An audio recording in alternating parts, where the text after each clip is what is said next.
the first 4 months of 2025, the Russia-Ukraine war has intensified dramatically, marked by devastating attacks, global diplomacy, failed peace summits, and a dangerous new front involving North Korean troops. This is a complete timeline of major developments between January and May 2025.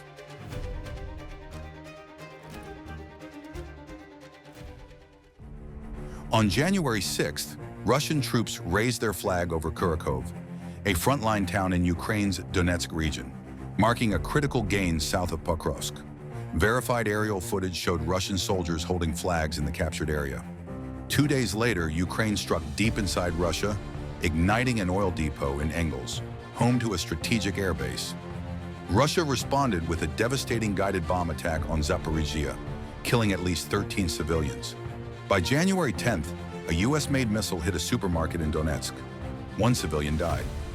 Russia blamed Ukraine. Ukraine remained silent. As military action escalated, President Putin opened the door to renewed dialogue, expressing willingness to meet Donald Trump, hinting the war might have been avoided if Trump had won in 2020. У меня всегда были деловые, исключительно деловые, но в то же время прагматические отношения и доверительные, я бы сказал. И я не могу не согласиться с ним в том, что если бы он был президентом, если бы у него в 2020 году не украли победу, то, может быть, и не было бы того кризиса на Украине, который возник в 2022 году. February brought political turbulence. Pro-Russian paramilitary leader Armen Sarkisyan died in a bomb blast in Moscow. Ukraine downed a Russian Su-25 near Toretsk on February 8th. Footage showed the fighter jet crashing in flames. On February 12th and 13th, Trump announced both Putin and Zelensky wanted peace. President Putin wants peace, and President Zelensky wants peace, and I want peace. But tensions exploded days later in Washington. Zelensky offered to resign in exchange for NATO membership, but insisted only a unified plan with Trump and EU leaders could bring peace. Ukraine launched its largest drone strike on Moscow on March 11th, targeting 91 locations. The same day, peace talks began in Saudi Arabia, led by U.S. Secretary of State Marco Rubio. Zelensky and Trump clashed again over a proposed minerals deal. Trump accused Zelensky of using the U.S. for negotiation leverage. As Kyiv turned to Europe, Britain pledged a £2.26 billion loan. European leaders gathered in London for a Ukraine summit. In Brussels, EU President Ursula von der Leyen unveiled an €800 billion defense plan for Europe. This is a moment for Europe, and we are ready to step up. Russian missile strikes on April 13th killed 35 in Sumy.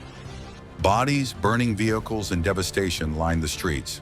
Secretary Rubio warned of U.S. withdrawal if peace talks stalled. Days later, Trump's envoy, Steve Witkoff, met Putin in Moscow, his 4th meeting this year. At Pope Francis' funeral on April 26th, Trump and Zelensky held private talks inside the Vatican, a rare moment of diplomacy amid mounting tension. April 28th marked a global shock. Russia confirmed that North Korean troops had joined the battlefield, aiding in retaking territory in the Kursk region. On April 30th, Ukraine signed a landmark minerals deal with the U.S., giving America access to key Ukrainian resources. Ukraine called for a 30-day ceasefire. Putin responded with a 3-day unilateral truce starting May 5th, though drone attacks continued.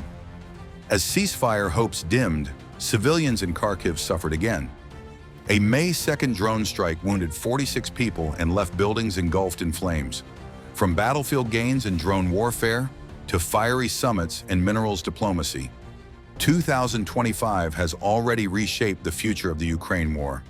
As ceasefire discussions continue, the world watches to see if peace is truly within reach or slipping further away.